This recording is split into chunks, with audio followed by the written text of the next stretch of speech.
We were at.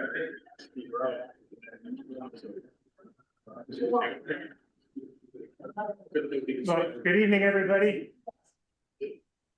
Thanks for coming. Everybody wouldn't mind having a seat. We'll get started. If you're not familiar with the owl, the owl is both the speaker and the microphone for the attendance on Zoom. So if you're farther back and you're having difficulty hearing, I'd certainly encourage you to move forward. But let me first welcome you all. Thanks for being here. For those of you that have joined us on Zoom, thank you for that as well. I think we have a number of people that have joined that way as well. For those of you who haven't had the opportunity to meet yet, I'm Jeff Nathan. I guess right now I'm the Parks and Recreation Director. In a few months, I'll be the General Manager for the Snowball. It kind of goes back and forth, but summer season. So right now we'll call it Parks and Rec Director. Some of you had the opportunity, I know, to be here March 17th to give your input to SE Group about what you were interested in when it comes to multi-season plans here at the Snowball, and debriefing with the team from SE Group after that. I will tell you they were impressed by the input from the group and how there were so many different constituencies here, and even while that may have been the case, everybody was very interested in seeing this place be more than what it is today, and I thought that was really encouraging. If you're not familiar with SE Group, the town of Camden was fortunate enough to receive a Cora grant and used some of that money to hire SE Group to complete a multi-season master plan for the Snowball and the Ragged Mountain recreation area. So they've been working on that really diligently since March, and they have some information and some ideas to share with you. And so in just a minute, I'll introduce the team to you and they'll get started. But before that, just wanted to share a little bit about what's been happening at the Snowball this summer. If you haven't heard about it, we've had Wednesday night group rides, so mountain bike rides that have started here, and they'll be every Wednesday night at 6 o'clock if anybody's interested in joining. This past Wednesday, so last night, we not only had mountain bikers, but we also had trail runners.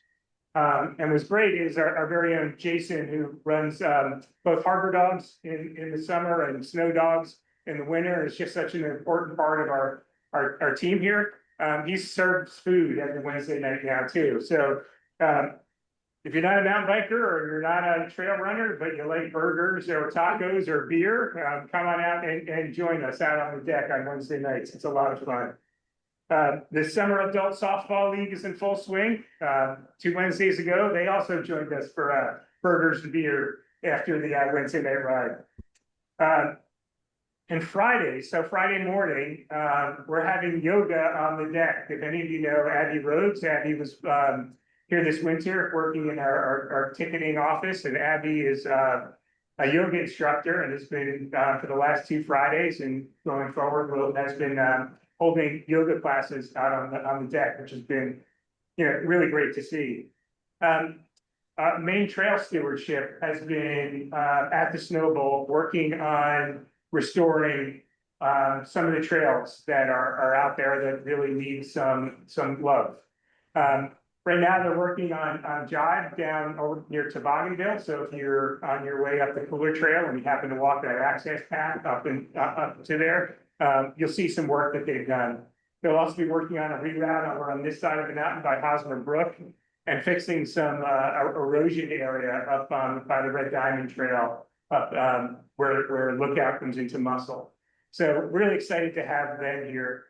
If you've been on the mountain, you may have noticed there's an excavator parked up by Tower 8.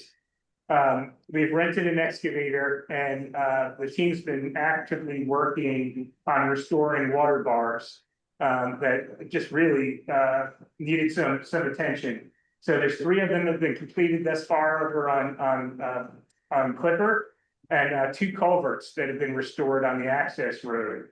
I can tell you, even after this last rain, we're already seeing improvements in the water and the water management up on the mountain. If you go up there, you'll see some grass seed and hay that we've been doing for erosion control particularly on the backside of those, to make sure we're very sensitive to what's coming down the mountain, and certainly making sure that we're not putting anything we shouldn't be putting into Hosmer Pond. And then I guess the last thing I would share is that we in this last budget, which will start on July 1st, we have approval to hire 2 additional people into our mountain operations team, so the full-time Parks and Recreation crew, and they're going to be 100% dedicated to the mountain, to managing and maintaining what's on the mountain. So as we get in there with the excavators to fix the water bars, they'll be able to maintain them going forward. The trails, all the hiking and biking trails that really should be maintained, and it's a full-time job for anybody who's ever been out there on the trails. It takes a lot of work to keep them maintained. So I'm really excited that we have that job posting out there to make sure that this gets all the attention it needs without taking away from the other park and recreation areas within Camden. So it's I think it'll really help us both in the short term and the near term, but as well as being able to sustain what we'll have in the future. So without further ado, I know you didn't come here to listen to me. You came here to hear from SE Group. So I'm going to turn the meeting over to our team at SE Group, who we've been working very closely with. So I'm going to check, make sure there's nobody in the waiting room. So Claire, Aiden, and Jake have been tremendously involved in this program. I've had the good fortune of working very closely with them since March on doing this, and I'll let them go through their introductions and what they bring to the table. But I'm really excited about what they have to share with us today. They're going to present some information, they're going to show you some information, and there's going to be lots of time for your questions and comments. That's such an important part of this process. So without further ado, Aiden, Claire, Jake, I'll turn it to you. Thank you, Jeff. Exciting to hear about all the things going on at the Snow Bowl. I wish I was closer for hot dog and group ride nights. Um, yes, so I am Aiden Nykoff with SC Group, and I will, sorry, admitting someone to the room right now.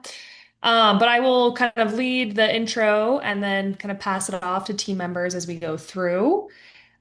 So tonight we are all here to talk about Camden Snowball. You're on site there, and the larger Ragged Mountain Recreation Area for what we're calling the multi-season recreation master plan. So a little bit about how it will go this evening. We'll do sort of try to block this out visually, learn little bit about the project, especially for those who are joining us who weren't at the earlier public engagement opportunity, get people up to speed, um, show where we've gotten to. Then we'll look at the vision plan. So Jake has prepared some great visuals. You can see them around the room if you are in person right now. And then, as Jeff mentioned, we will have time for questions and discussion. As I mentioned, I'm Aiden Nykoff with a C Group, joined tonight by Claire Humber and Jake Ferreira. For those of you who are not familiar with SE Group, we are a planning and permitting company who works with recreation broadly. We're also community planners, environmental analysts, landscape architects, and we work in places similar to Camden that are recreation, tourism, influenced communities, or who are looking to grow and better balance that relationship within their community. So specifically, Camden is both, the Snow Bowl is both a ski area, but also a town park. And I think that's really where we're exploring in this project is how to get some of the success of the winter operation to show up in a more reinvigorated summer operation. So that's what we're going to get into this evening.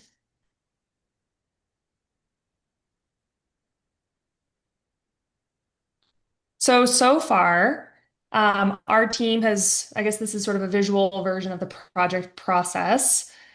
We have looked at a lot of the previous planning documents, so going back to about 2005, give or take, and then looking at some of the ongoing planning work that's been done. That's a big way that our team gets up to speed on all of this, but also working with Jeff and Jeremy from the town. We had that engagement event in March where we got to hear some great feedback from you all.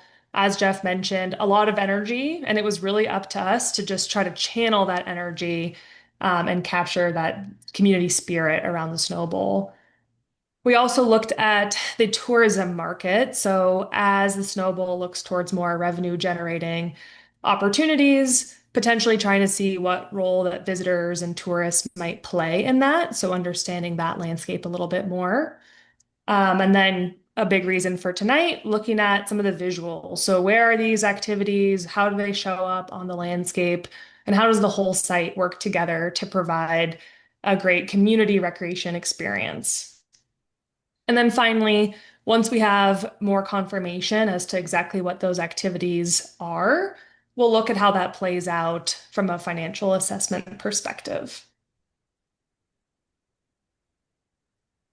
So I'm going to toss over to Claire to go through some of the site evaluation and some of the community feedback that we received.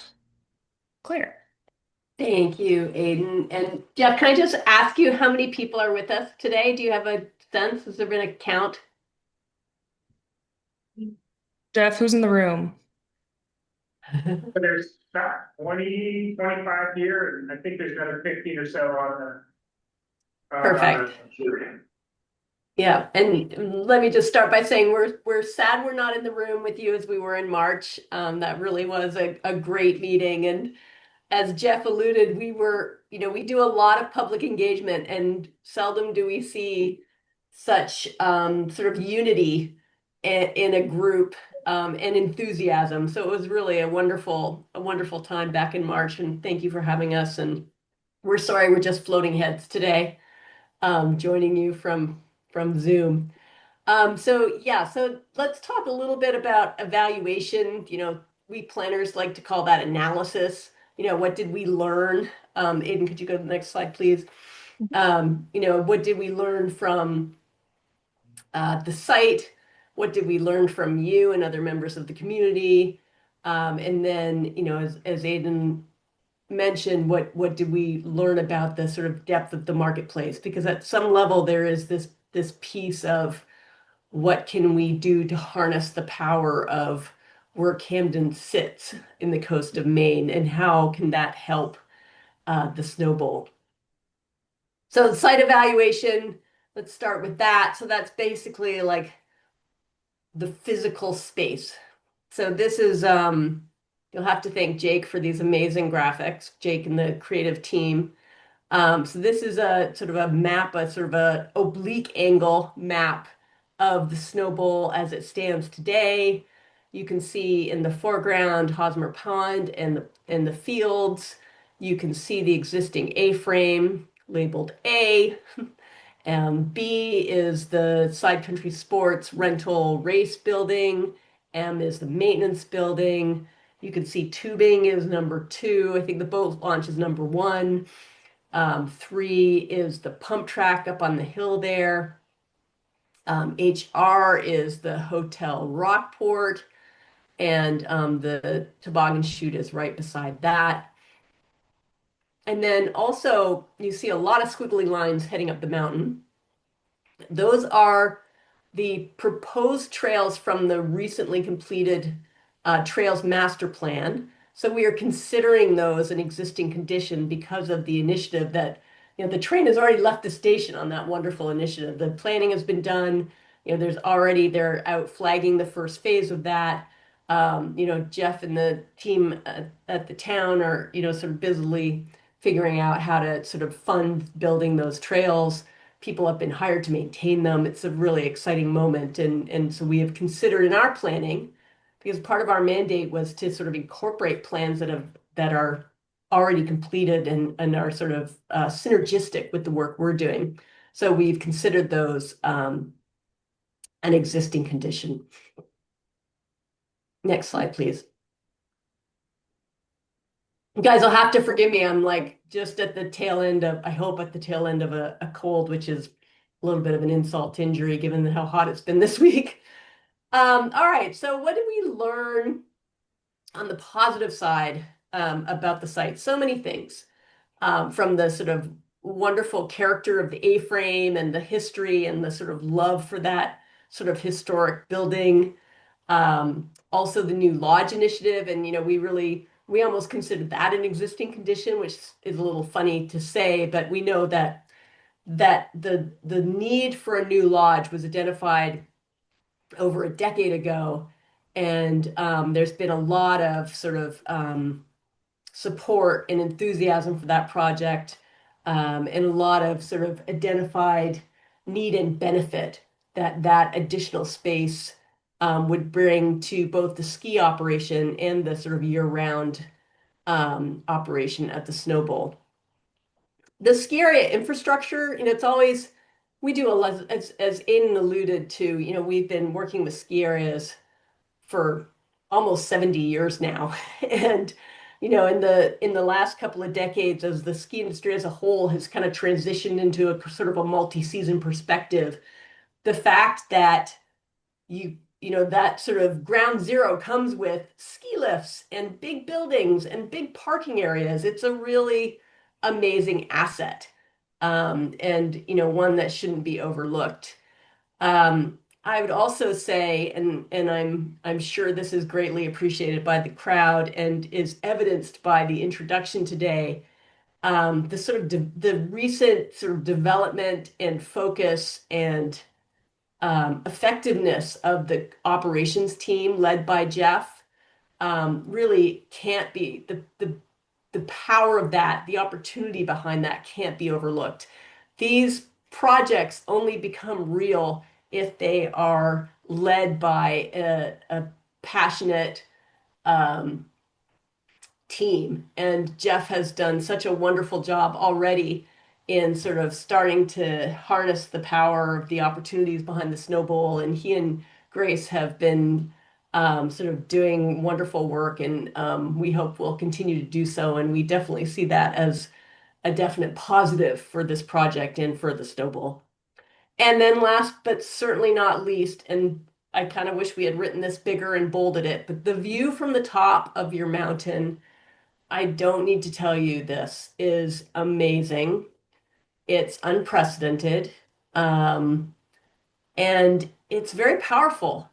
And the fact that you have a chairlift going up to it, those of us who are skiers, we overlook the fact that we are only 3% of the population.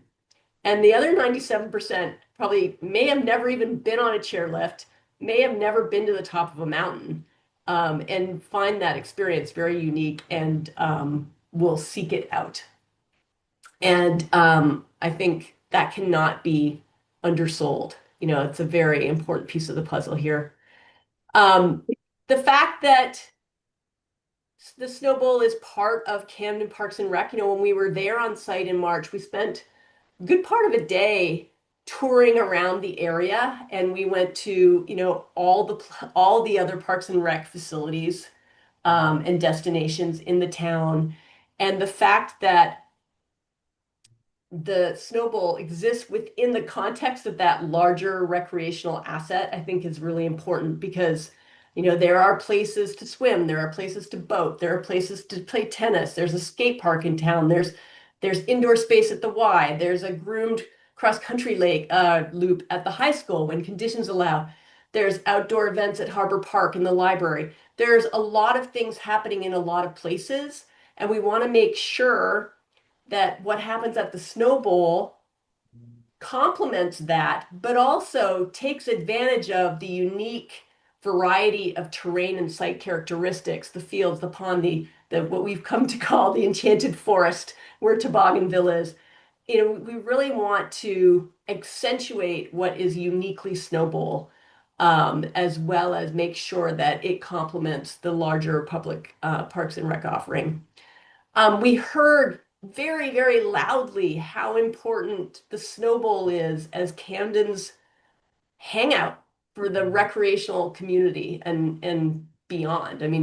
I think everyone recreates at some level in some way, and a lot of them do it at the Snow Bowl. Even now in the summer on the trails, people walking dogs, there's people biking, there's people hiking, there's people paddling in the water, there's people practicing on the fields.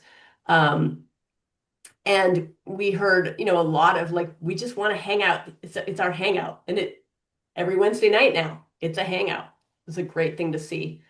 Also the connectivity to the regional trail network, and coupled with the Trails Initiative at the Snow Bowl. This is like an amazing opportunity for you guys. And again, I feel like I don't need to identify that for those of you in the audience, but Camden and the broader region is fast becoming a place to come to take advantage of that trail network. And, the Snow Bowl is right in the middle of it, and is sort of hanging its hat correctly on sort of providing a lot of those trails. It's also very close to town. I know there's been a lot of conversations around sort of how close it is and can you get a trail, whether it's a trail or whether it's a shuttle service. It's very close, and that's a great opportunity because as Aiden will walk through in a minute, there's a lot of people in town in the summer. And then lastly, the planning that has been done to date is a great point of departure. There's a lot of really valuable analysis that has been done, a lot of great ideas that have been generated, and we've definitely harnessed the power of that past planning in our work. All right. We also heard, next slide, please, that this place is not without its challenges. I'm sure the reason why there are 2 new people on staff at the Snow Bowl is there's some deferred maintenance. There's a need to get on top of things that need to be fixed, things that need to be repaired. The A-frame, while it's wonderful and charming and beloved by many, is not in compliance with the American with Disabilities Act. It is inaccessible to those who cannot walk up a flight of stairs. We heard and saw the power lines at the top of the mountain and the issues with snowmaking connected to that. The 2 lifts, while relatively new to you, are not new lifts. And we do have concern over how much additional use they can take. Chairlifts are like cars. The mileage counts, the number of operating hours count, and definitely add to sort of the age and status of the lifts. The work road these last 2 points on the left there are connected. The work road that right now goes straight up the mountain needs to be redone in the spirit of maintaining a higher level of stormwater management than had been seen in the past. And again, Jeff and his team are working really hard at making sure that they are doing everything they can in the erosion prevention sediment control arena. And part of that will include getting rid of that work road that right now can be a sluice down, straight down the hill. Um, Lodge not open in the summer. Whether or not this is true or not, we heard a lot of like, please just open the lodge for us. We just want to come in and get a drink, or we just want to come in and go to the bathroom. Sort of there's a pent-up demand already for more accessibility to the facility in the summer. We noticed, and for those of you who've been biking here for a long time, you probably like, I don't know what you're talking about. We know where to go. But from the perspective of someone coming to the Snow Bowl, perhaps for the first time to go for a bike ride, where to park and where the trails begin is not super clear. And I think we wanted to make sure that as we thought about the plan, that we did a better job at sort of defining that. The pump track, while wonderful, is up a pretty steep grade. It's not super easy to get to for everyone. The tennis court area is very much in disrepair, and there's a lot of issue and conversation around that and it being in floodplain. The trail network is very high end. And again, the Trails Master Plan works very hard at sort of writing that, which will be great and introducing a lot of sort of lower ability level trails and access. And connected to that, the uphill route is definitely not for the faint of heart right now. And again, that's part of the Trails Master Plan improvement. I think I'll hand it back over to you, Aiden. Yeah, perfect. So as mentioned, we had a lot of great conversation with the community in March, and we just wanted to summarize some of that and sort of repeat it back to you, but also try to create some through lines between what Claire just mentioned about the site opportunities and challenges, the community feedback, and kind of show how that's funneling into the vision plan that we have. So as far as the overall site character, we heard that, the focus certainly needs to be on locals and community access, but that the site should be able to accommodate visitors and tourists to the level that we desire. People were interested in a variety of four season amenities. They want it to be well maintained and accessible. I think the accessible is a term used for many things. This was spoken to in both official ADA accessibility, but also family friendly in all ways. So, as Claire mentioned, the bike trails, hiking trails are a great example of that. As far as programs and events, people are looking for some more like flexible programming space. So whether that's indoor or outdoor wasn't really the concern, but just having some more options for things to do, not in the winter season at the Snow Bowl. And then there was an interest in more events and concerts and being able to use this gathering space to welcome more in. As far as amenities and infrastructure goes, definitely an interest in some upgraded and more available restrooms, dining space, indoor space as mentioned, and then looking at how we can balance some of the lighting needs against some of the, neighborhood, you know, proximity. We mentioned it meets accessibility standards. We mentioned the user-friendly trails, but also just showcasing how the Snow Bowl can play a role in the other parts of skill development around mountain biking. So things like a slightly more accessible pump track, skills parks, loops, trail connections.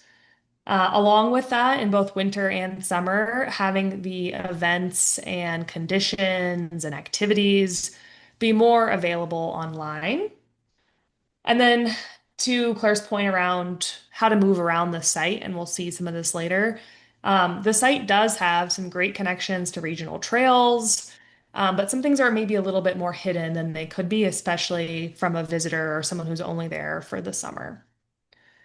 And finally, there was this really positive trend around stewardship, and that everyone on this call today and everyone in the room was like, yes, this is our place. We want to be here. We want to take care of it. There, certainly are some trail quality issues. There's a little bit of trash, but we just needed to understand how we can better channel the volunteer and stewardship energy. So whether that's having more organized volunteer days, structured trash cleanups, like that, these are all great possibilities. And then all of this is sort of for adapting to some of the site issues that have happened in the past when it comes to stormwater management and erosion control. So we'll see that show up as well. The last part of our site evaluation, those 3 blocks we showed you earlier, was the tourism market. And what you're seeing here on the screen, you're probably not seeing it that well in person, so I will read through some of these. But what you're seeing here on the screen is a mix of data that we are paying for, some of, and also some publicly available data sources. So there's kind of a hodgepodge in here. But a lot of this data is just to show and sort of quantify the universe or the pool of visitors that are coming to your area in the summer months. You all know if you're locals, there are a lot. That's probably the main takeaway here. Um, Over just probably 10 minutes away from where you're sitting right now, over at Camden Hills State Park, they get about 180K visitors per year. You're also seeing in the whole county a lot of what we look at for visitors and housing is the short-term rental market. So there's over 5,000 short-term rentals in Knox County, and those are seeing that July and August as their peak visitation, or sorry, peak occupancy. From some mobile data that we were able to gather, even if you're just going to your local Hannaford in the summer, 40% of the people in there are not from Maine. They may not be from your community. They're visitors, they're tourists. So they're not just visitors are not just staying in those like main tourism places right now. 40% of the people who are visiting Maine are there to just visit Midcoast, and they're visiting Midcoast with family and or friends. So that means that there's lots of groups of maybe varying interests or varying abilities who are looking for something to do. The activities that they're most often looking for are like culinary experiences, scenic sightseeing, that sort of thing. And then just in general, from the tourism market, Maine is seeing about 15 million visitors annually.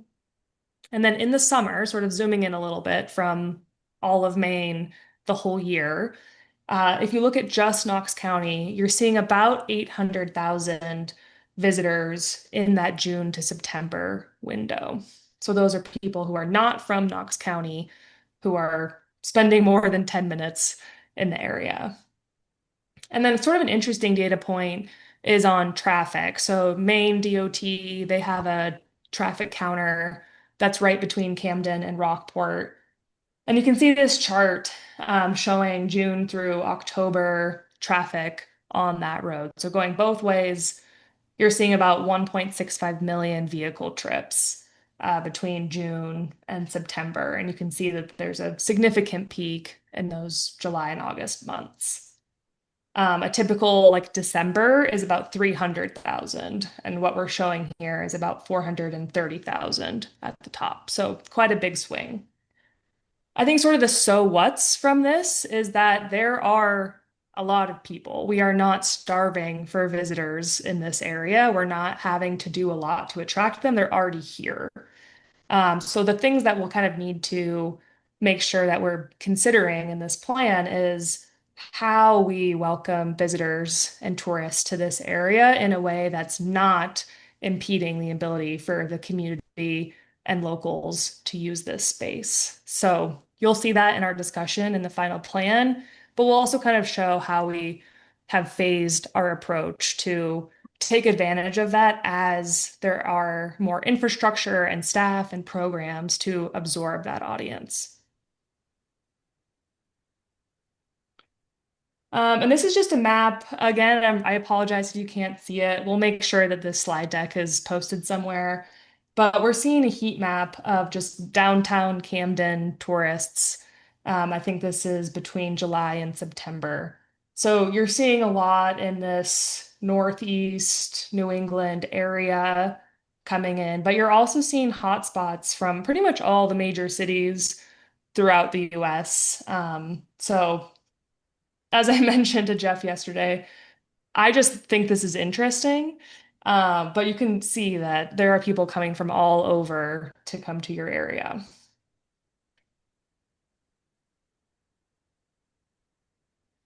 Okie dokie.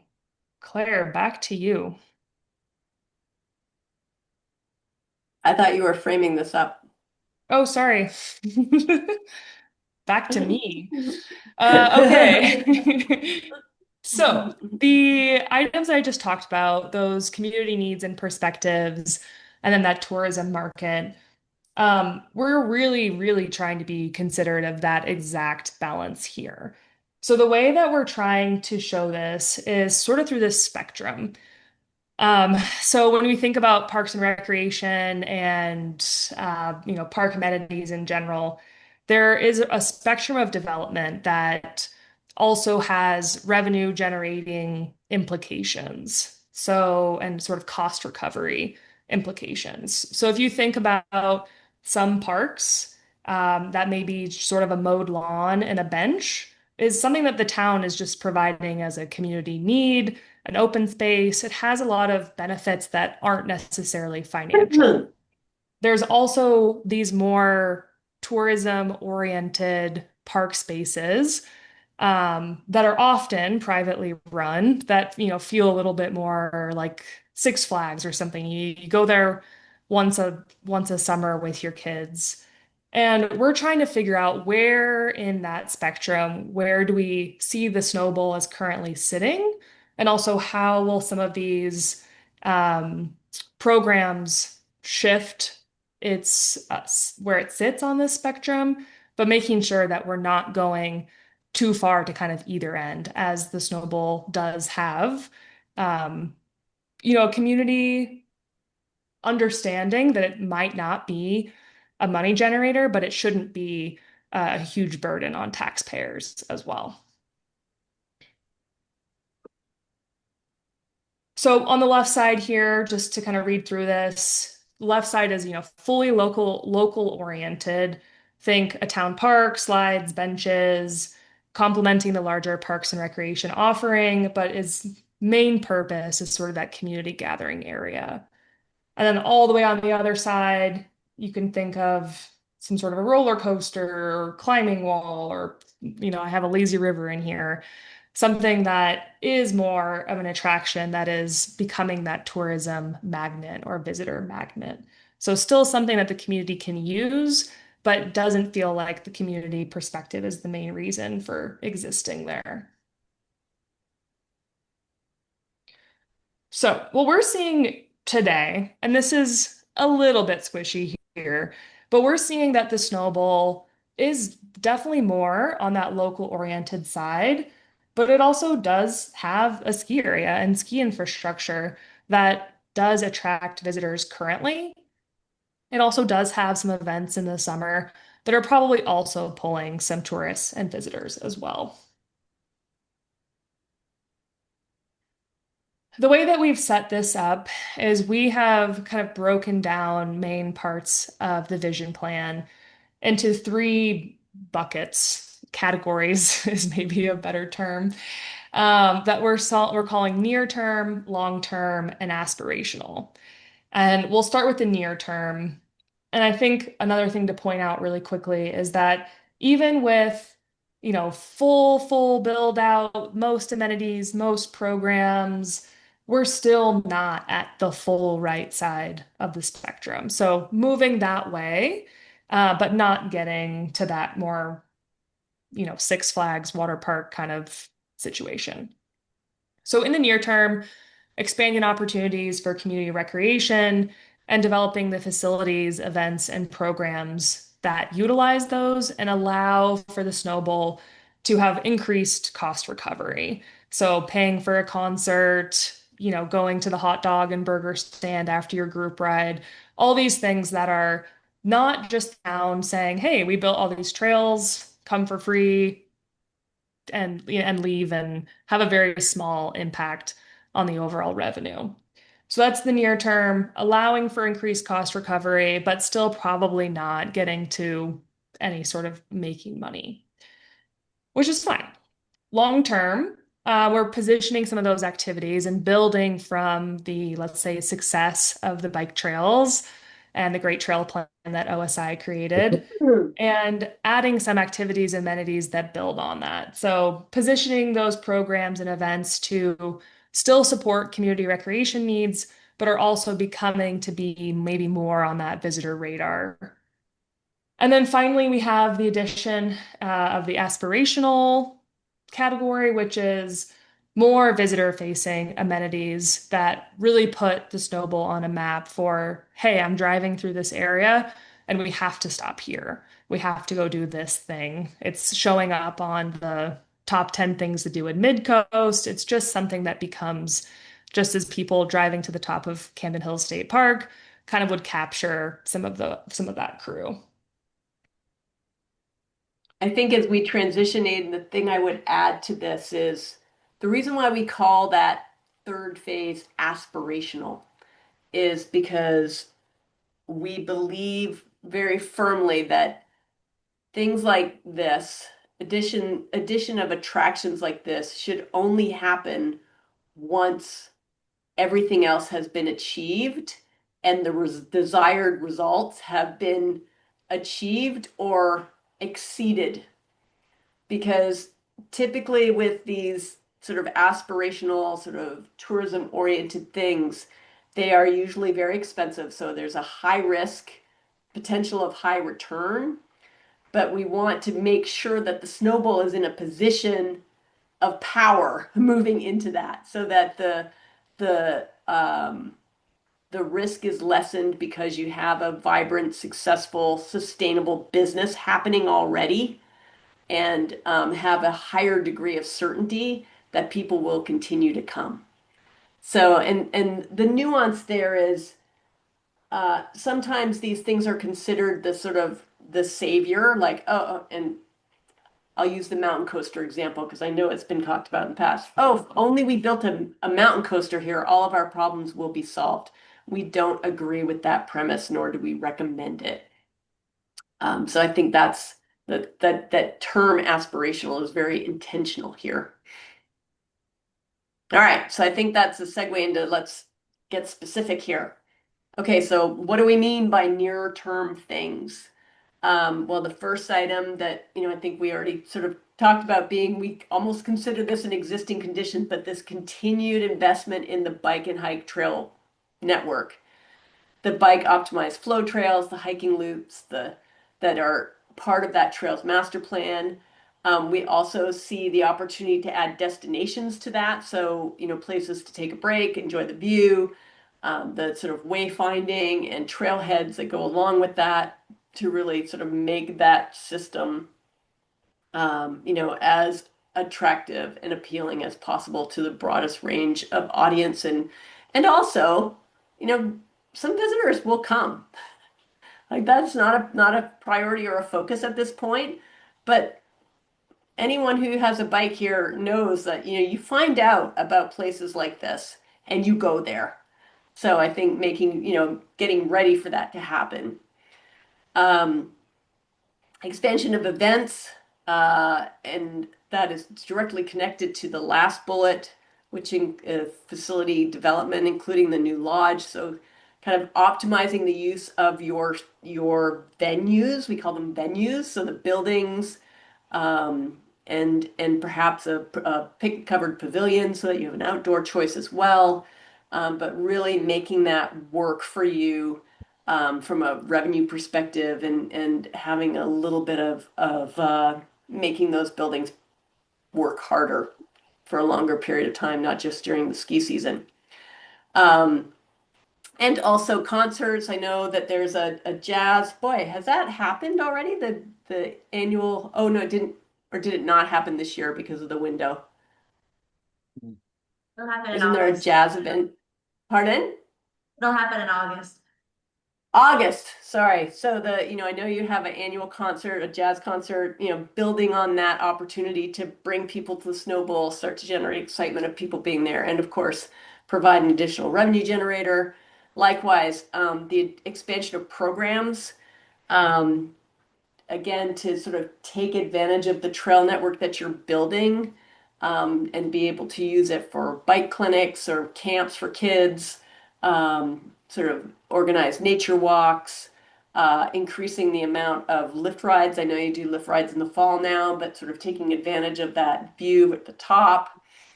And then again, the sort of facility development, which the big piece there is the new lodge, but also outdoor picnic pavilions, focusing on the sort of trailhead development.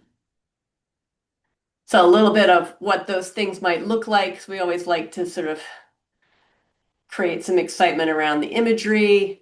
But we talked a lot about, along with the trail development, developing little skills areas, maybe a pump track that's further down in the base area, um, some play structures as part of that sort of base area, sort of build out. We did note when we were touring around in March that there's not a lot of playgrounds in Camden, and to be able to sort of provide something for that younger member of or members of the family is always really desirable. Trailheads, signage, that kind of good foundational work that makes you the best community park you can be. All right, so long term, someone's going to ask, what does long term mean? Could be longer term. Typically we think master plans are like a 5 to 10 year window. So, we're thinking somewhere within the next 5 to 10 years, you will get through the long term. The two big moves there, again, just to remind everyone, this is starting to shift a little more toward, let's capture some of those 1.6 million people who are driving through Camden, or I can't remember some of the other numbers, but let's capture some of those tourists. The first piece of that would be upgrading the lift that goes to the top of the mountain, the triple. Now, that could mean one of two things. The preferred would be replacing that lift with a fixed grip quad. The Partly because of the desire to have a more reliable, longer term lift. And sort of hedging against the issue that we spoke about earlier, which is the more you use a lift, the more quickly it ages out of being a reliable lift. So there's some concern over that. I think there's a lot more conversation around the opportunities to upgrade the existing lift for lift serve mountain biking. But I think the longer term goal, and especially because of the value we see in getting people to the top of the mountain, to that view, and maximizing that, and the current lift you have is definitely limited in providing that. So that's a conversation that is very complex, and my guess would be part of the question and answer period, but we do definitely see upgrading that lift for lift serve mountain biking, but also for more extensive lift service for scenic purposes to the top of the mountain. The second is an adventure playground. And maybe we should just go to the photos so I can better describe what that is. So we see these in a lot of sort of destinations. It's a combination of climbing structures, elevated walkways, bridges, tunnels, tree houses. Sometimes there's like a trampoline, like a netted trampoline. It's a playground on steroids that people will happily pay a little bit of money to access. It's something that you would, it's usually part of an experience of moving through a forest. I think I mentioned that we've taken to calling the the lower mountain beyond Tobogganville, the Enchanted Forest. When we went there in March, when we were doing our site tour, we had very visceral reaction to that part of the mountain. It definitely has a really special feel to it. It also has a very convenient proximity and gradient that would be suitable for this type of sort of playground. And again, this is something that, people find out about and they will sort of come and happily contribute some money toward experiencing, and also would be a really great community asset. All right, so aspirational. So again, that aspirational piece is an attraction, right? A tourism-oriented attraction. We would think of it as a magnet attraction. So, magnet attractions are usually the things that you see in promotional materials. It makes you decide to go somewhere. It's supported by other things once you get there. So here's the thing about this. So right now, the way we feel about this is it should definitely be connected to the top of the mountain. Be a value add to getting to the top. And our recommendation at this point is a sort of emerging technology. There's only a couple of them in existence, and one of them is currently being built at Gore Mountain. But it's a combination of a cable experience, so like a zip line, and a rail experience like a mountain coaster. And again, maybe go to the next slide so I can sort of explain this. So what it allows is the seat that you sit in is motorized. So it can be a closed loop. Anyone that can sit can do this. So it doesn't have the sort of, it's a very low barrier to entry. It's not like a zip line where there's a lot of sort of ability to sit in a harness and stop yourself and things like this. This is a ride where you sit in a like a swing seat, and it's a closed loop that includes sort of a cable line and then a rail that allows you to go around corners. There are not a lot of, like I said, there are not a lot of these in the country right now. This is the mountain coaster of 20 years ago. So did I say that right? No, the mountain coaster today. This is what the mountain coaster was 20 years ago, is what I'm trying to say. So when Jiminy Peak built their mountain coaster in 2014, I think it was, and they were the first ski area in the country to have a mountain coaster, people went out of their way to go ride that thing.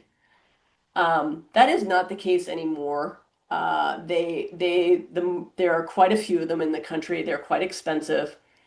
And the other thing about mountain coasters is it's kind of a one and done thing. Like it takes you, maybe 10 minutes to ride. People can wait in line for it. And also, you need to put a lot of people through a mountain coaster to make it cash flow. And we don't want to put that many people through the snowball. So I think that's, Aiden talked about that balance between how many people. So by contrast, this experience is a longer experience. People will pay more money to do it, and therefore you need fewer people to do it. So there's that kind of balance. The last thing I will say about this is aspirational is in the future, and there could be another technology that emerges between now and then, and that should be considered. Because I think it's really important to get that, to make sure that whatever happens at the top of that mountain maximizes the experience of being at the top of that mountain. And there might be something else that comes up that is better at the time. And who knows when the aspiration will occur. And that's when you start to sort of dial in what this might be. So I want everyone to understand that there's flexibility to this point. We want to make sure that it's included in the plan, but the plan stands without it, I think is the real message here, because the sort of long-term piece, all the things between near-term and long-term, we think the result of that is what everyone is looking for, which is, a sustainable viable year-round operation that has that can stand on its own and satisfies what you, the community, want it to be. All right, so now I'm going to turn it over to Jake, who will sort of show. I think you guys have all probably seen these plans. I think they're up on the wall. He'll kind of walk through where these things go. Now you'll notice this is a little cartoony, and it's very intentional because this is not a site plan. No one's going to build this tomorrow. It's a master plan that indicates where things go and why, not exactly what they look like. Thanks, Claire. Hope you're doing okay over there. Hi, everybody. My name is Jake, and I'm a landscape architect with SE Group. And I've had the pleasure of working on some of the site planning and visioning with Jeff and Grace and the planning team. And so we're going to walk through these. Feel free to get up and go to a board if it's easier to see, because I know everything's a little small in here.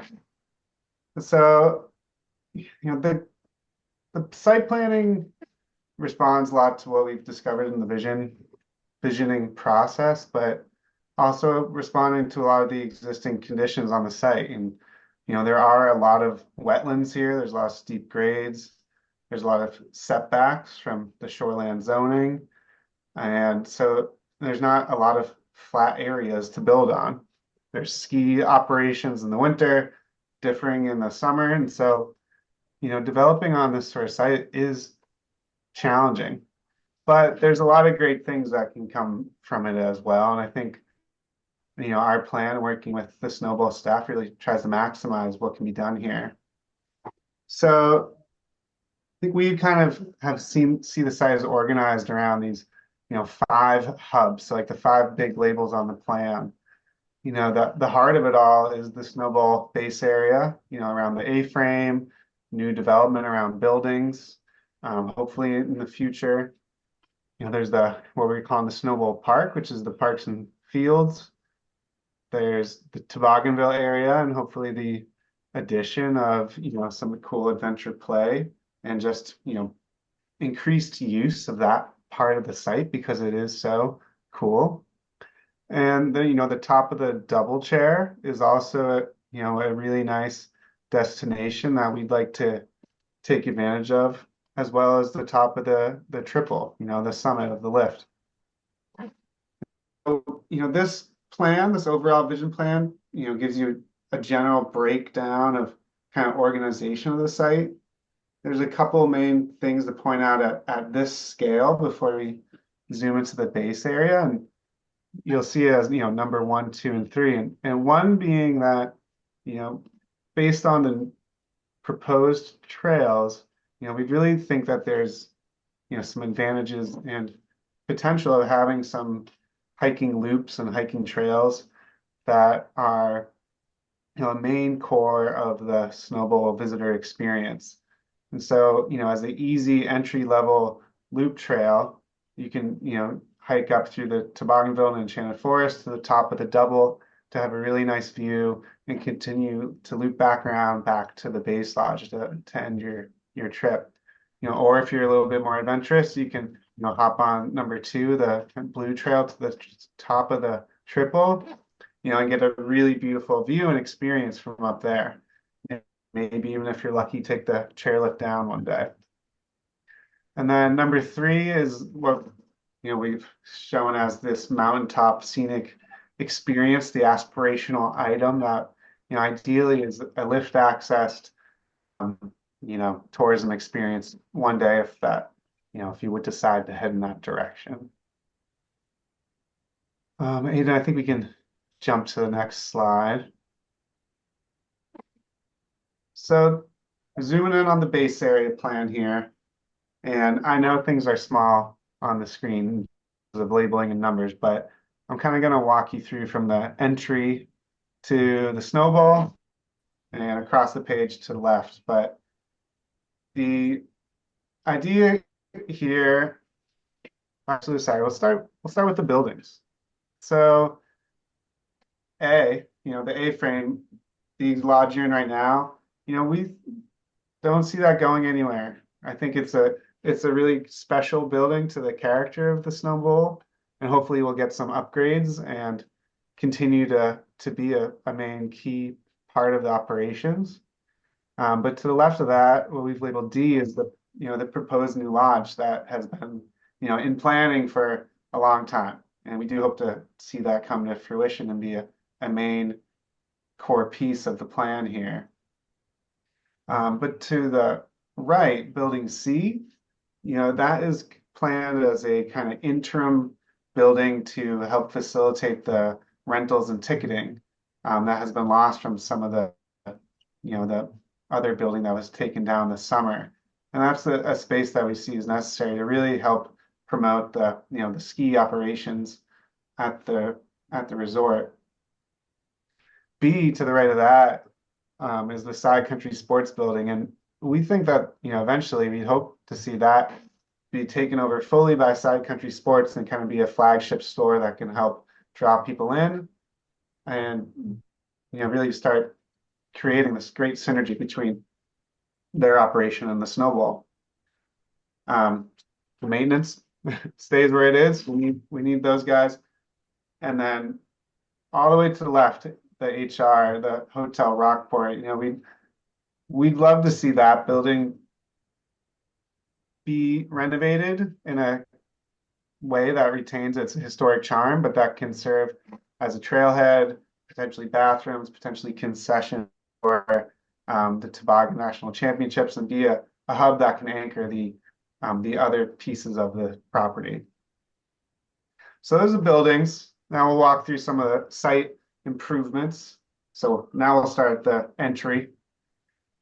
So number one, if you're looking at a board, but really the entry road, as you see in this kind of red hatch, we think that there should really be some traffic calming measures done upon this, the entry road that will create a really safe and pleasant experience for people entering the site and for people using the site.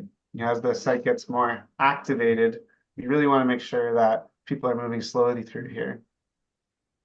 To the left of that, you'll see number two, an asphalt pump track.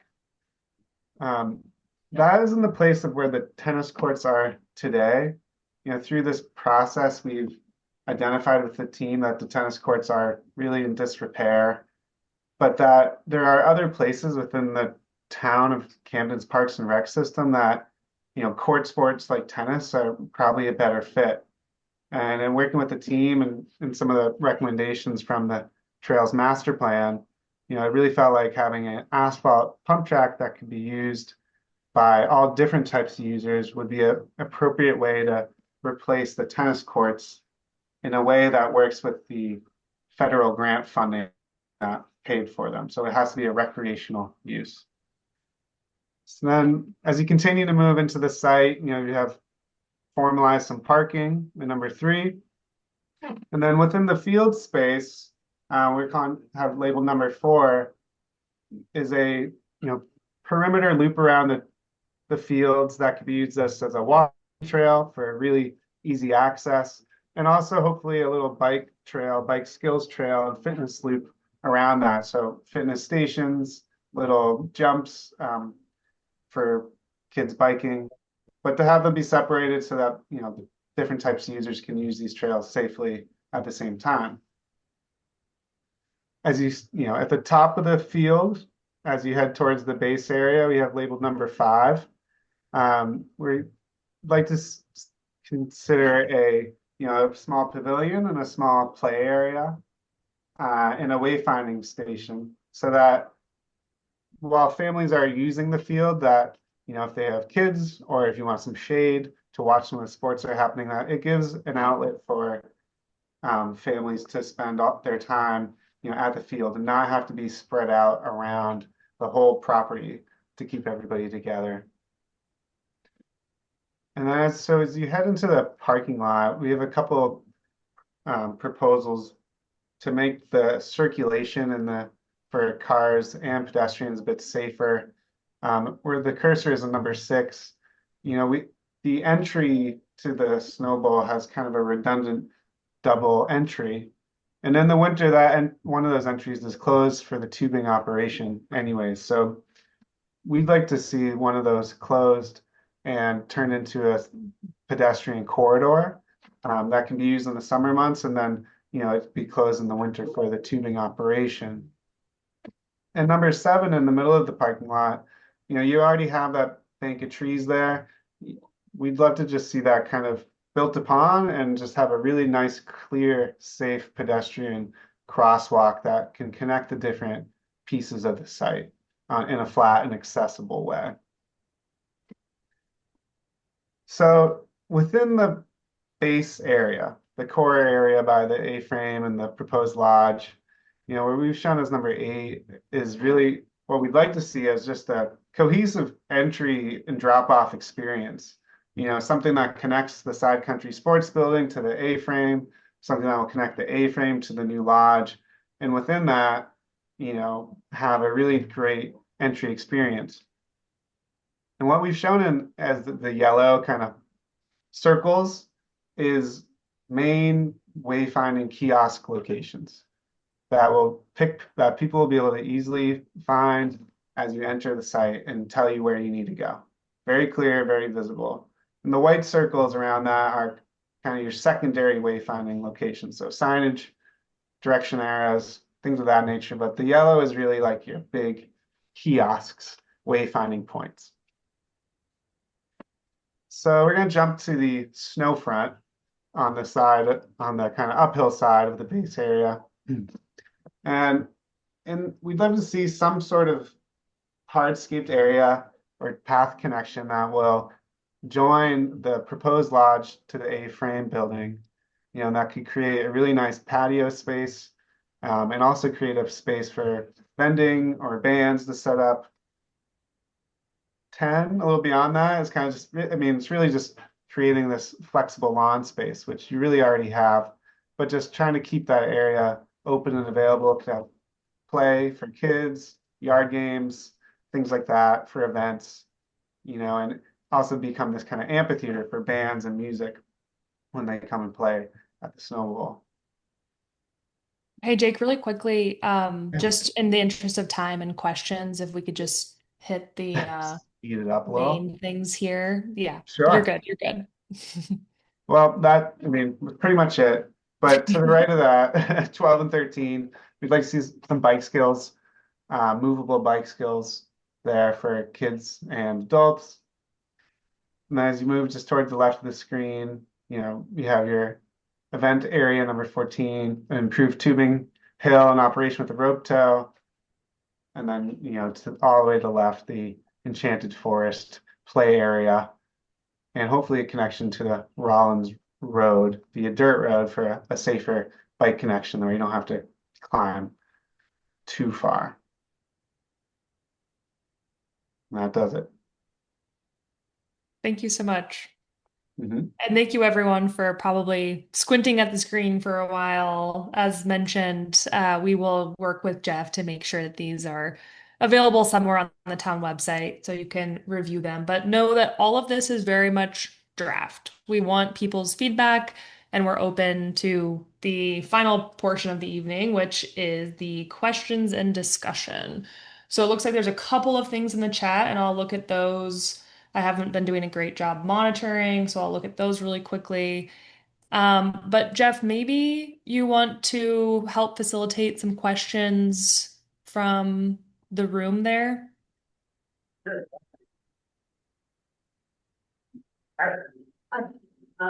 Anita, I think one of my question might be one that came in on the chat regarding the tennis court.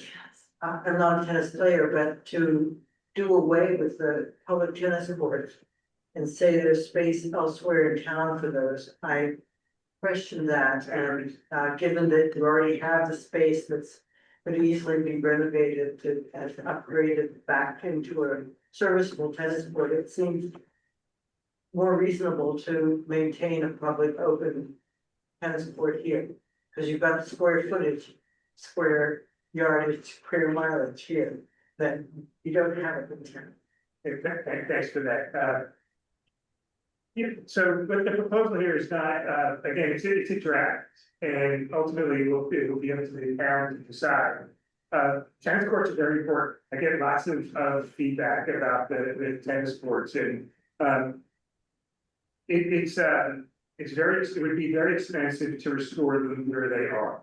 And I think it's important that the town understands that, because of the location where it's built, everything needs to be rebuilt from underneath of it in order to put them back. It was priced out 8 years ago, and it was north of $150,000 to redo the tennis courts where they are. I've been meeting now a couple times with friends of the Tannery Park Committee. And for those of you who are not familiar with that space, that's a space where we can't necessarily dig, but we can cover. And the current thing I've been talking about with that group is that perhaps that becomes a suburban park in the future. I wouldn't go as far as saying urban park. But a suburban park, which includes things like tennis and pickleball courts, includes things like a basketball court, perhaps a playground for the kids, and still be able to maintain the green space for the farmers market. So the Tannery Committee, the Friends of the Tannery Committee, have a very strong desire to see tennis courts over there. So that's not to suggest that's definitively the plan, but as we're thinking about, is this space better used for something else? An option would be to put it at the Tannery. Doesn't rule out the possibility that it could be there. So hopefully that answers the question. I mean, I would just like to second that sentiment. I felt that was a resounding feeling at that last meeting with tennis courts. And I just think people are going to be gobsmacked to find out. I understand the price tag thing, but I think when we think about this place getting improved, tennis courts, we're all like waiting for that to happen. So I'm really shocked, actually. I'm disappointed. And I was under the impression that there was a pot of money in town that was sort of earmarked for that and hadn't been tapped yet. Maybe that's just an urban legend, but I really hope that there will be tennis courts in part of this. I appreciate the feedback. I'm not aware of money, but it doesn't exist. Just means I'm not aware. I just want to reinforce the tennis building. I lived here, I live on the farm. Lived here since 1970. I played tennis on those courts when they were in perfect condition, decades. They all went down there. There's no maintenance done, nothing done. People were using them all the time. I think that it would be able to stay, not that there's always out. Really should have. I'm not, there may be a way that you can charge me.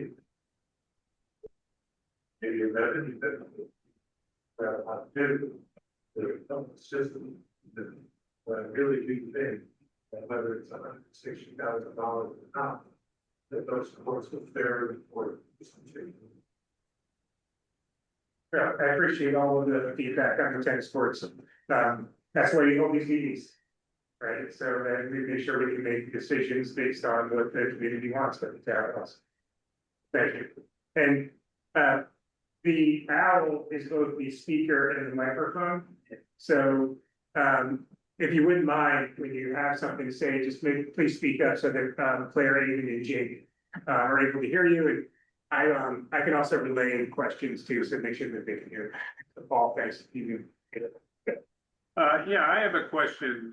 In the next 5 years, you've talked about revenue, but I don't see where it's coming from. Are you charging for mountain biking?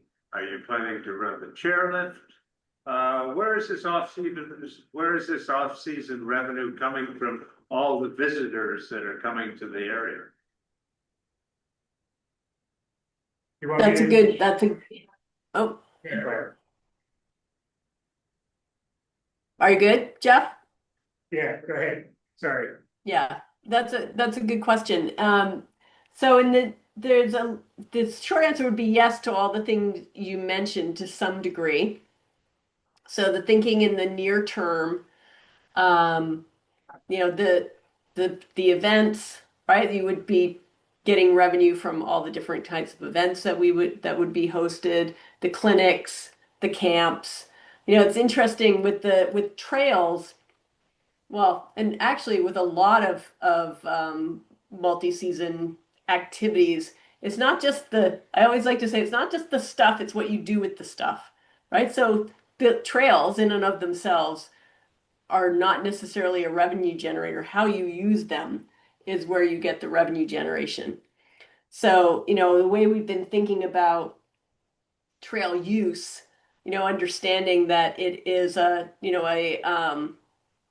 community asset, and it's always there's always a conversation around mountain bike trails and whether people will pay. That there would be, it would be framed, likely framed as a donation, but that there would also be an opportunity for the community to make an annual donation as kind of like a season's pass. And I've been sharing with Jeff and the team a situation. I'm in Burlington, Vermont. We have a bike ferry that goes across a gap in Lake Champlain. And the use of the ferry is everybody rides, donations are accepted, and then you can actually become, for $50 a year, you can become a friend of the ferry, and you get a little seat post, colored seat post tag that goes around your bike. And I can't tell you how many people I see with those tags on. People wear that like a badge of honor, that they, you know, take great pride in supporting the ferry because they use it, they value it. And I think we see the potential for that kind of support in your community because the sort of mountain bike population is very devoted to the trail network, and I think understands the value behind that. So that is another way of generating revenue. So, you know, the venue rentals, the programs and events that are hosted, put on by the Snow Bowl, are all ways to generate revenue. I'll take a shot at that one too. Hey, Paul. I know, when when we, looked at some of this earlier on, and, you know, there's been lots of thinking on this, but I just want to point out the obvious events, weddings, with the new lodge, when we did the study on that. I can tell you, having looked at renting a tent for my daughter's wedding last year from Wallace, it was $17,000. So for me, anyway, as I look at it, the new lodge, in particular, the old lodge, maybe even a platform up at the top of the mountain, so you can take the lift up and have the wedding up there and then come down here, is a huge, when I think of where's the biggest bang for the buck, I think weddings and events that charge market rate, but still reasonable. But people are spending a ton of money on weddings, and I can't tell you what a big market it is. And when we looked at Dartmouth, they built their new lodge and they did 60 weddings the first year. So I Yeah. don't think we're at, if we did 20 at $10,000, that's $200,000 if my math is close. Yeah, it's a really interesting business for ski areas. A lot of ski areas have gone down the route of hosting weddings, and you know, there's a lot of really strong benefits to it. They are booked in advance, booked and paid for in advance. You know, the certainty around them is fairly high. And like you say, if you have the facilities, you know, you also have people need to have people dedicated to making them happen. And the thing that we're looking very closely at is how to schedule these things so that it doesn't interrupt or get in the way of the community use of the facility. So that, you know, we want to find that sort of symbiotic balance between being that venue for a private event and also being, you know, having the daily operations of the general public being able to go. I want to give the Zoom crew a chance to ask some questions as well. There's been a couple in the chat, but if anyone on the Zoom meeting would like to raise their hand and come off mute, please feel free.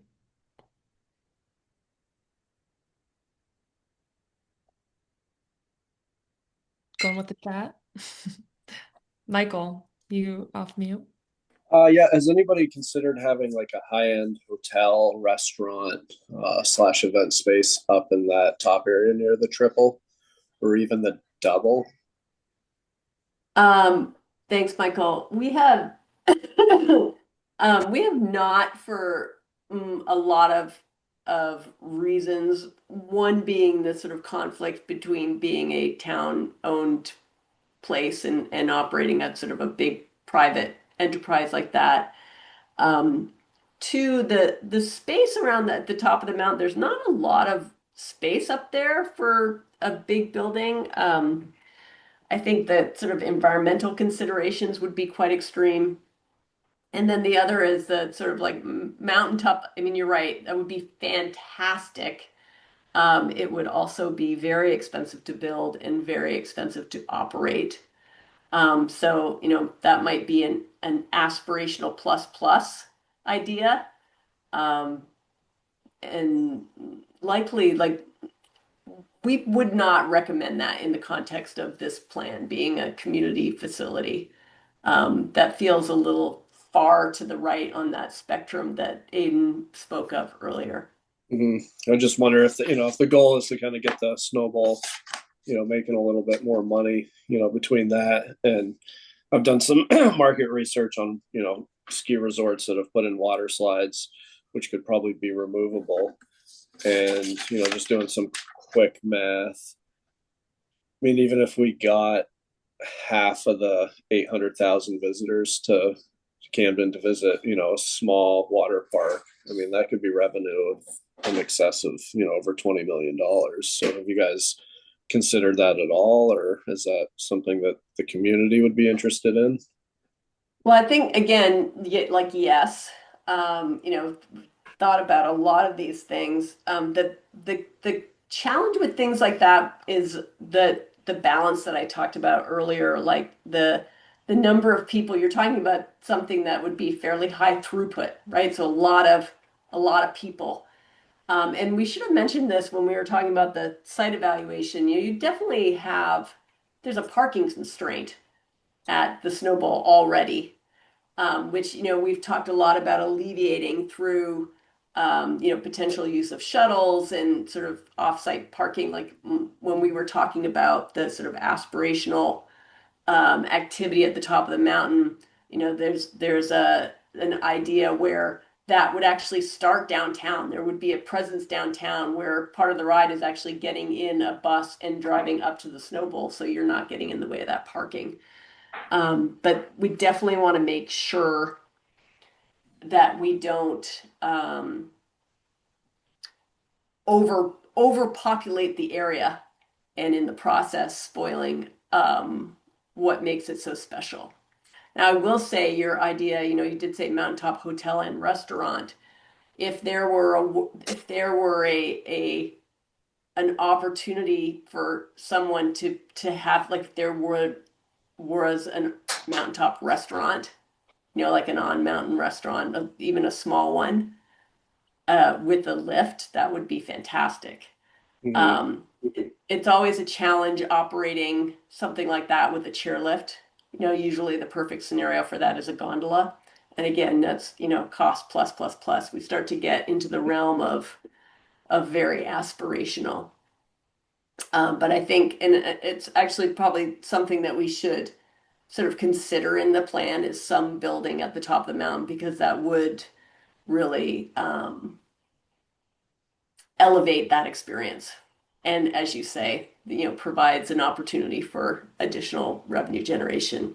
Yeah, I mean, even like a wedding space or a space where, if the weather cooperated, where you could have music on top of, or, through toboggan or jazz stuff, or and more to come. I mean, I think that, could really kind of, I know like Reggae Fest for Sugarloaf is really popular, and I'm not saying that needs to be the model, but if we could have something up there, I think it would make us a little different, which is kind of the Yeah. allure of Snowball. The other piece of your list, Michael, that I'd like to speak to, you mentioned the summer turf skiing slope.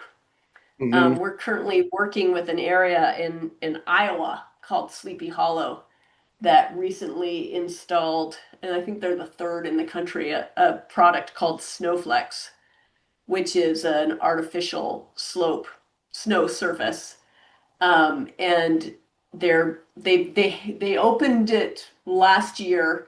I think they started with just tubing, but we're working with them on a larger phase 2 of the project that will actually um, create a second snowflake slope that is just for beginner skiing. And it's a very intriguing idea. The challenges with it, it's very expensive. It's basically it's a concrete base, right? So you basically build a driveway, put a put an irrigation system underneath it, then a driveway, and then sort of a pad and a carpet on top of it. It needs to be irrigated. So it's definitely an intriguing opportunity. More areas do summer tubing, but again, we're very sensitive to what we're proposing does to the character and attributes of the snowball that are, loved and appreciated by many. So I'd really be interested in sort of the sentiment around something like that. Um, if you were to do something like that, and again, that's very aspirational. Um, you know, millions. I can't remember what the Sleepy Hollow one was, but it's several millions of dollars to install. Awesome. Well, thank you so much. Thank Yeah, you, Mike. check out Sleepy Hollow I in will. Iowa. I will. Very Okay, fascinating. Barb, let's take your question and then we'll go back to the in-person crew. Go for it, Barb. I just have a question. Like you mentioned, like the beloved lodge. It's not beloved. I mean, maybe a few people do, but it's hideous. And why don't you have something? Just take it down and build something that makes sense that can have weddings in the summer and the off season or the shoulder seasons and be a nice place that's ADA compliant and has safe windows and has bathrooms and all the other things that we need that is not ugly and it doesn't. Why do we have to have that? I mean, is it just a few people who went to the very first meeting who said we need to keep we can't. I mean, I know people don't like change. I understand, believe me, but really, you think this is something worth saving? I'm just Barb, curious. Well, quick point of clarification. Are you talking about the existing lodge or the proposed lodge? oh, the A-frame. Existing A-frame. Okay, great. Yeah. Sorry, just want to clarify that.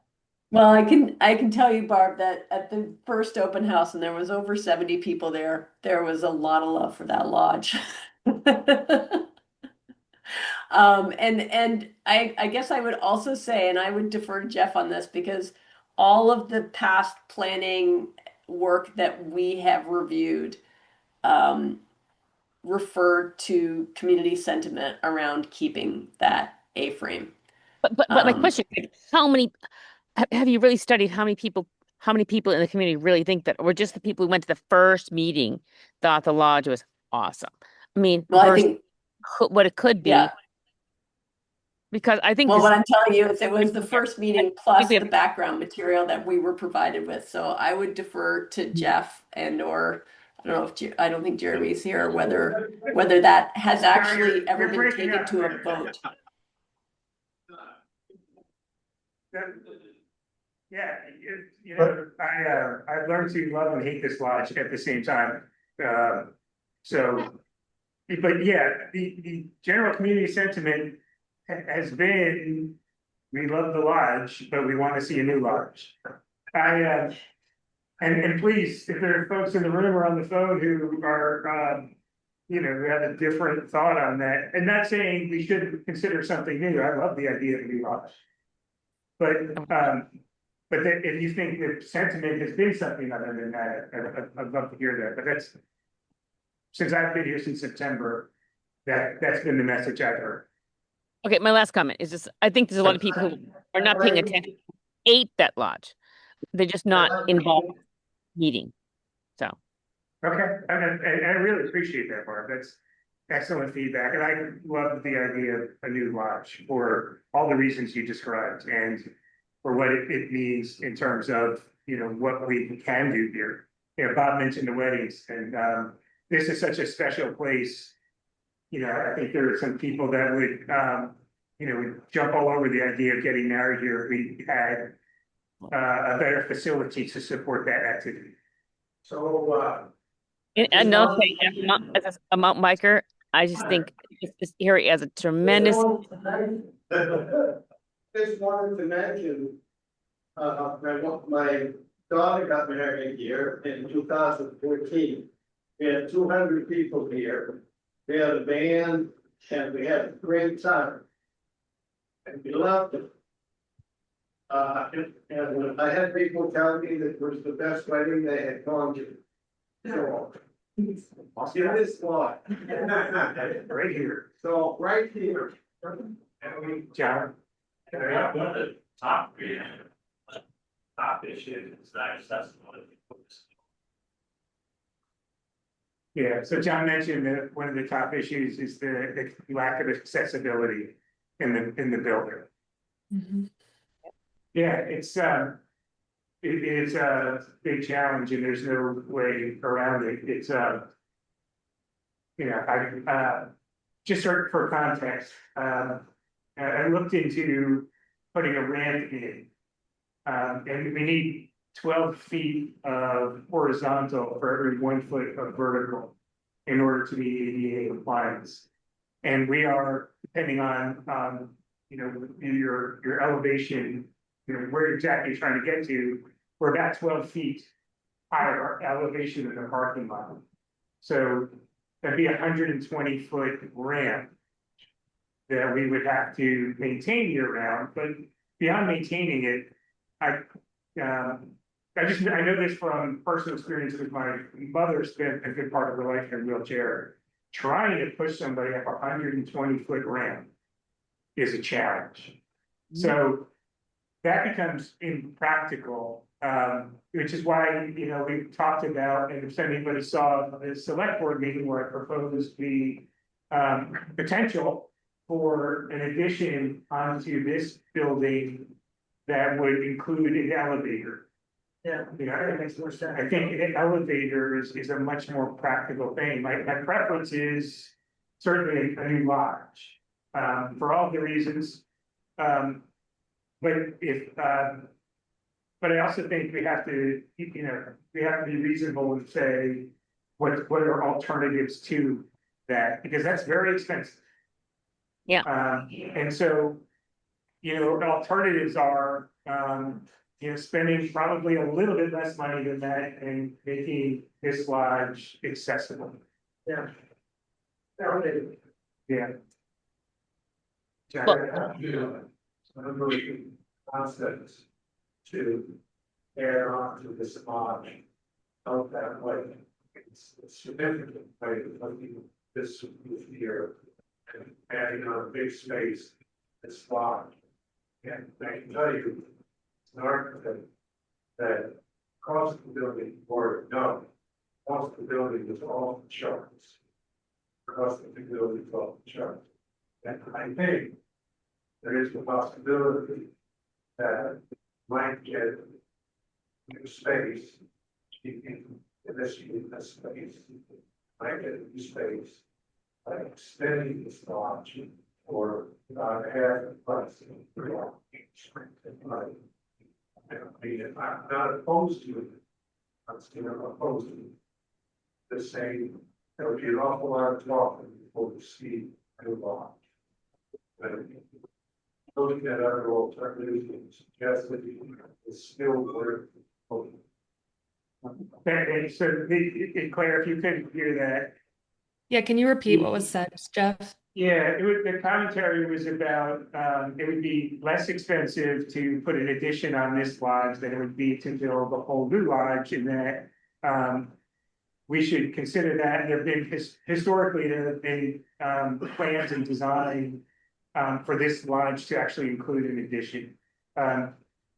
We have, and again, this was part of a proposal that I made to the select board, that they approved, that the town approved. We do have an architect that is working on a design for that addition, which would include the potential for additional space beyond just an elevator.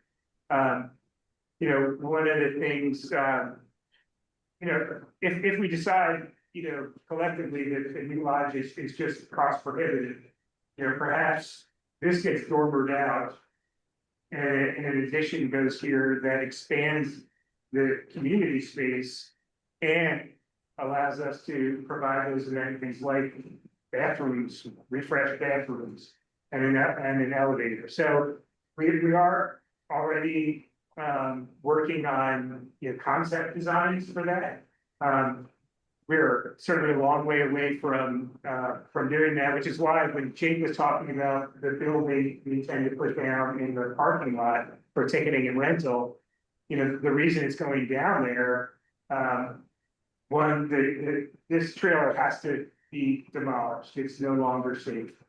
But I can't put anything here. I can't build new here without those challenges of trying to make it ADA compliant. If I put it down in the parking lot, I'm talking about a much lower elevation change. And can then at least address the ADA accessibility by putting it there. It doesn't solve how do I get them from there to here? And I understand that, and that's something I'm still working on, but it's at least one more piece of the puzzle that is now accessible to more people in the community. Jeff, I would also add that from a master planning perspective, the way we've been thinking about this is, and this is not new news. I think this came out of previous planning related to the winter operation, that the goal is to have 300 seats. And you currently have around 100 seat. And the proposal for the lodge, the side-by-side lodge, was for another 200 seats. The idea behind the lodge that would go beside the existing lodge was that it provided the elevator, it provided the accessibility that you could then connect back to this existing lodge. How that sugars out when it's time to move forward, I think is obviously a very passionate ongoing conversation with the community. But I think from the perspective of the master plan, the goal is 300 seats. Jeff, really quickly before we take another question in the room, I think Barb just had one further comment on hers. Yeah, go for it, Barb. I just want to say, Jeff, I totally see where you're coming from, and I was watching the meeting where you were at when you discussed that, but I don't think you should just assume that the people who went to the first meeting, I was there by the way, who have a love for the current lodge is the majority of taxpayers who are paying for the whole thing. So I think you need to think what makes the most sense, especially in regard to the ADA stuff. And maybe if the whole town who pays for this was asked what they thought, I think most people would say, yes, just build a new lodge and get rid of this, A-frame. Because sure, I mean, my kids learned to ski there. Yes, have nice memories, but I'm also a cyclist, and we travel to mountain bike places, and this could be an amazing place, but we need a modern facility, and it could be a place for weddings and funerals and other parties and in the summer. I mean, but I just don't think you should be writing off by getting rid of the A-frame and building a sensible facility that meets all these needs. I mean, spending a ton of money to put an elevator in this building is, sorry, it's crazy. Yeah. Understood, and I appreciate the feedback. Thank you. Jeff, go for it. Thank you. Couple of questions, and they're all kind of intermixed related. Partially related to tennis courts. I totally am familiar with these three and the wetlands and the instability there. And I also heard the desirability of making this sort of a destination place where people would come, and how the money works is not so clear, but having these facilities but and I'm trying to balance the idea of if everything was equal, if I could put a kid thing where kids hang out and do things here or in town, because there are other parks, I'd rather put it in town, because then they don't have to be driven here. They can get there, whatever that is, you know, whether it's a pump track or whether it's a skills training thing. That I was just trying to think, I'm trying to balance that versus someone from Connecticut coming up here and saying, everybody has something to do here, which is kind of cool too. I met a guy when I was riding here last week from Connecticut who just rolled the whole mountain. And I asked him why he was here. And he said, well, my wife wanted to come someplace really cool and I wanted to go mountain biking, so we came to Camden. So it was like, oh, okay, so she's doing something and you're doing something and you're both happy. Sort of feeding that. The other question I had, and also just a comment statement, is what money, how much does it cost to run a chairlift for an hour? I'm just part of the brainstorming. So, you know, lift operated, mountain biking and stuff, it's a lot, isn't it?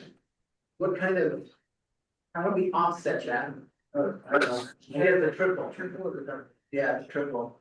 Yeah, I don't have that number in front of me, what an hourly rate would be. Okay. Because it's, you know, there's about a month's worth of maintenance that occurs in order to operate that. There's the electricity to operate that. There's the staffing to operate that. Turning it on for an hour And then the main. is a loss leader, right? We will, anytime we turn it on for 1 hour, we're losing money. Right. Right, and it doesn't necessarily, I don't say that to say there's never a good time to turn it on for an hour, right? There may be, right, there may be good reasons to do that, but profitability is not one of them. Revenue generation wouldn't be one of them.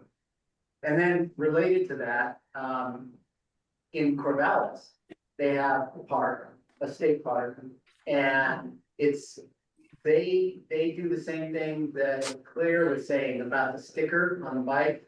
You buy the sticker to ride the trails. You don't have to, but you do. And then anybody who's riding out there informs people that really you should have a sticker to be riding out here, and that's it. Yeah, Yeah. In the kingdom, you know, East Vermont, you're riding out there. Right, it's not uncommon. I've been buying a membership. I go there once or twice a year at the most. But it's just, that's what you do. You're gonna ride there and buy a membership. So, thank you. Yeah. Thanks, Jack. Jake, I'm sorry, go ahead, Rob. Jake. Well, I was gonna bolt on to Jeff. Yeah, well, I was just gonna say, if you haven't ridden Freeman Ridge outside of Sugarloaf, which is in Kingfield, they have a simple system, which is an uphill trail that you ride, it's a switchback. And then you cut across the mountain and there are greens, blues, blacks, and you buy a pass, it's $15, or was when I went, or you get a season's pass, but they figured out how to monetize mountain biking without running the lift. And because running the lift is an option, that's another model, but it's complicated, right? It's more expensive, but what they've done is a mom and pop shop, father, son, they built a little shack at the bottom with showers and stuff, picnic tables, low key, grassroots, but it's packed. And people go there every day, but you ride a one-way trail up, cut across, and there literally are like 10 or 12 trails you can drop, and then you do loops. And it makes money, and it's viable. So there are other models out there that we need to look at. Awesome. Thanks, Bob. Yep. Jamie? I'm totally new to this conversation, apologies that you're being stopped ahead. Let us know. Are there any, you talk about 100 seats. Is there a number, like what the mountain contained in terms of people skiing on a winter day? Based on our infrastructure? And then I was. Can't hear that. Sorry, I can't hear the question. He's asking, what is there a maximum number of users, Excellent. you know, based on uphill capacity for the chairlift? So are we talking about the chairlift? Yeah. Yeah, Right, you so didn't there's- talk about it. Right. It should be in the right. Yeah, either because of the speed of the chairlift, right, we're more likely to have more people in line than we are on the mountain at any given time, except when somebody stops to take pictures at the top. So the speed of the triple chair really dictates our capacity. The other thing that dictates our capacity considerably is the parking situation.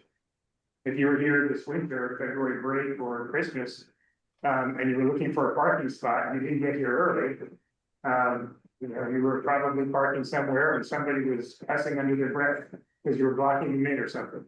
But it's really our ability to park cars that dictate, how many people we can get here, particularly in the winter. There's a little bit more flexibility, I think, in the summer than we do in the winter. But we do have, like, I have the map, I don't have it on me, but I do have the map that says how many people, based on the feet per second of the chairlift at maximum capacity, can we get up to the mountain in and out? So, if you're interested in that, that's data we have.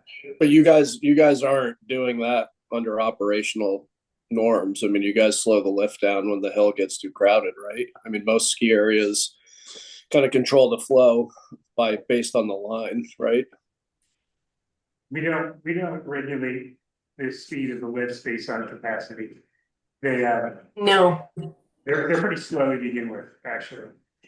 So, Well, and I think the thing to consider, summer operations of lifts, a lot of things come into play. One is they operate slower because people, again, remember that 3%, 97%? People who ski know how to get on and off a chairlift. People who are walking on and walking off do not. So the lift has to go slower than it normally does. And then, if there's a consideration for mountain biking, there's a carrier issue. So are you going to put the bikes on the back of the chair?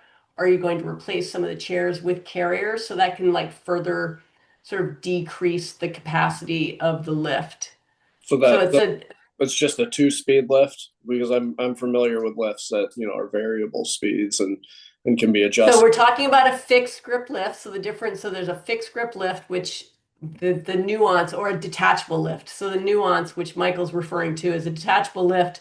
When it comes into the station, it detaches from the cable so it can slow down so that people can get on and off. And then it reattaches as you leave. Anyone who's been on a detachable lift knows what I'm talking about. It speeds up as you come out of the Well, when I'm talking about the actual feet per second of the lift, I used to work. Yeah, so a detachable triple is about 400 people per hour. And your lift, I think, the triple is 1,600 people per hour. So it's, I think it's like 400 feet per second. Sorry, it's 450 feet per minute. Pardon me. For additional square feet. I think in my mind, I'm about what can the mountain take, based on current infrastructure. I can match those things to both of them. And there's also a question which I think everyone's being sensitive to is what is the community want? Right.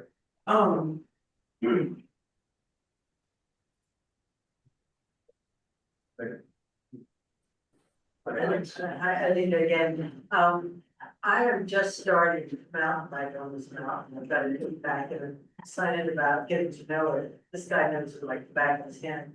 But I wanted to, first of all, compliment the improvements that no doubt have been made that look pretty good. I'm getting to know one particular area and I'm finding map signage along the trails, which is hugely helpful to me as a newcomer, because it's so easy to not know where you are and where you're going. So as you build this facility towards the mountain biking, which I think is really important to do, that wayfinding is really important for you. Obviously, the quality of the trails is going to need to have some beginner trails. And of course, getting up the mountain, the lowest part near the toboggan run, that's gotta be worked on, but I'm sure you know about that. Yes. So, so I just wanted to say I appreciate that, and it's fun to get to know, and so as a newcomer pretending to be somebody from out of state, the wayfinding is one of the first steps that need to be done, and where I've been, it's been very good so far. That's great. And then on a different topic, the idea of something I'm talking about. I think in the next sort of 5-year plan, something doable and not expensive would be a stone patio. Flat base, that could be like a quarter of this room in size. Something, you know, keeping in mind where it is on top of the mountain, the winds, all that sort of thing. So you have stone patio, have stone or equivalent benches, and some vending machines. Not restaurant, but in the summer, you're taking out a couple of vending machines and you're putting in a vending machine for ice cream and one for drinks and and this one has sandwiches and you've got chips. That's all you need for a restaurant. You don't need more, especially as you get going. And then the mountain bikers are excited to get up to those ice creams and those cold drinks and sit and enjoy the view on this stone patio. And that's a relatively low cost implementation. I jump it. Jason, you Say, you know, the machine roughly costs about $8,000, the electricity to run, the machine. A refrigerator machine roughly about 1,200 watts, so roughly about 50 amps. 50 amps per machine. I think they have difficulty up there. It was very complicated. It wasn't done a lot of research on the machine because they understand. So, Claire, if you can't hear, talking about vending machines. yeah, even if they're. I heard the vending machine part. No, Yeah. you got some awesome electricity that must be up there to run this. Yeah, the power goes up there, it's a part of this. Yeah, I think it's a great suggestion and something we'll take away. Just a little kiosk that's, everything has to be really sturdy and windproof up there. It sure does. Down here too, actually. Bob, Hey, Jim. A couple of things, Jamie, where'd you? snap out. You snuck out? Okay, I was gonna say, it's rusty, right, but those studies were done around capacity with the new lodge and the lifts and it was really about balancing that, so somewhere in the archives, there's been a lot of research on that. And, you know, with the new lodge and, you know, the triple and the double, and we added a lot of capacity, uphill capacity with those lifts. In the redevelopment project, you know, phase 1, 2, and 3. As far as the new lodge goes, there's a lodge all designed, ready to go. It's complete, all the drawings, the whole 9 yards, it's about 9,500 square feet. And we repriced it over a year or so ago, and things costs have gone up. And at that time, it was $6 million plus. It originally was going to be 3.2, I think, right? So anyway, that's out there. It's a great design, and it's doable. But just so folks understand next steps, part of it, I'm with the foundation. We've been waiting to see what SME group comes up with and the community and all of that. And then we'll do a feasibility study. And that's a fundraising feasibility study. So if folks are still interested, we have a design, you know, that's buildable. And it's about 9,500 square feet. It has capacity for 200 seats for a wedding. It's got elevators, it's got office space downstairs, it's got room for the ski shop, it's got a break room with a fireplace. And you've got them somewhere, Jeff, the drawings, so people want to see those. And I've often been asked, you know, what about another design? Where we are as a foundation is basically we've got about $350,000 of sunk costs. So we have a really nice design and we've skied all over the country and so it's out there. But, we would work with council and there's visuals of it too someplace, but like on the colored photos with weddings on the patio. They would have a big patio with a big campsite for weddings and an amphitheater for concerts. I mean, that's all has been done. So we don't need to redo that unless somebody wants to make a big donation to cover the cost of doing the design, which the foundation doesn't want to. Don't really cost it. Yeah, redesign and to design something like that, unless somebody does it for free, is a lot of money. That it was 300,000 plus at the time, and that was probably 10 years ago.